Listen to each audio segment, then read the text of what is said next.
Now coming to sexual reproduction, it is oogamous type, and the male and female sex organs, they are produced on the same mycelium. The condition is homothallic. Ascogonium is the female sex organ.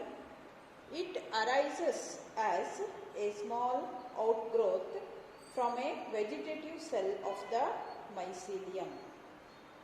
It is uninucleate. It is having about 32 or 64 daughter nuclei. The mature ascogonium is relatively long, erect, multinucleate, aseptate and tubular structure.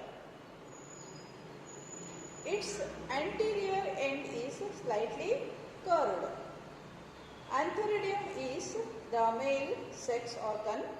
It arises as a small, slender, tubular hypha from the adjacent cell of the ascogonium or any other neighboring cell. It loosely coils around the ascogonium and forms a slightly inflated end. A septum develops just below the tip of the inflated part.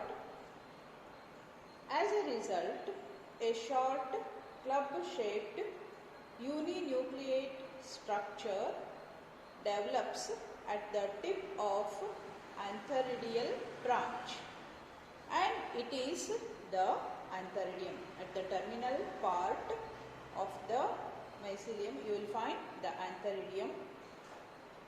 Now the mode of the union, that is plasmogamy. The distal end of the antheridium is opposed to the ascogonium. They are opposite to each other, facing opposite to each other. The cell wall dissolves at the point of contact, forming a minute opening called pore. The protoplasm and the nucleus of the antheridium enters the ascogonium through the pore, and it is called plasmogamy. Along with the protoplasm, the nucleus enter into the ascogonium. The condition is called plasmogamy. Now coming to the fusion among the male and the female nuclei. After the completion of plasmogamy, the female nuclei in the ascogonium are arranged in pairs by the formation of cross walls. After plasmogamy, the female structure, that is ascogonium, which get arranged the nuclei, by the formation of cross walls. Each pair of nuclei is called dikaryon. This process is called dikaryotization. In some species, in the dikaryon, one nucleus is male and the other is female. Next part, fructification. After dikaryotization, the dikaryotic cells of the ascogonium produces ascogenous hyphae that in turn form asci.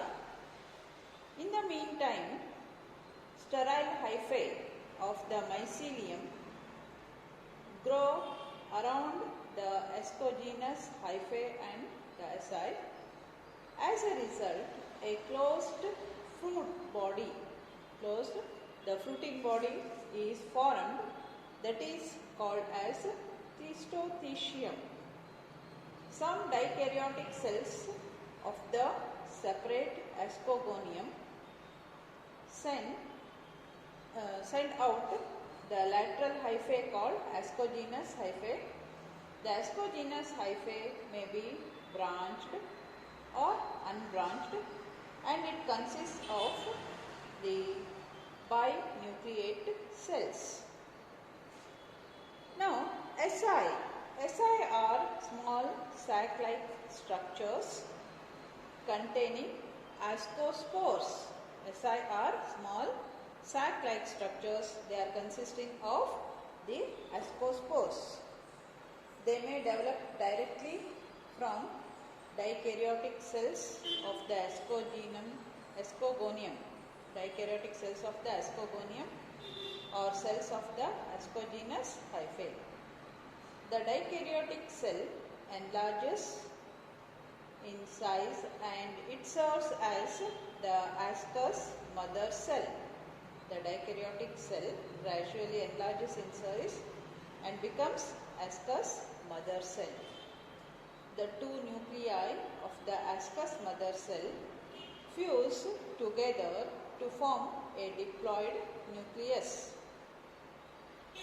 The cell containing the diploid nucleus is the young ascus. The cell which is having two nuclei, diploid nuclei. The diploid nucleus is called as young ascus. Next, the ascus enlarges in size. The nucleus, the diploid nucleus of the ascus undergoes a meiotic division and then mitotic division. First it undergoes meiotic division and later mitotic division. As a result, 8 haploid nuclei are formed.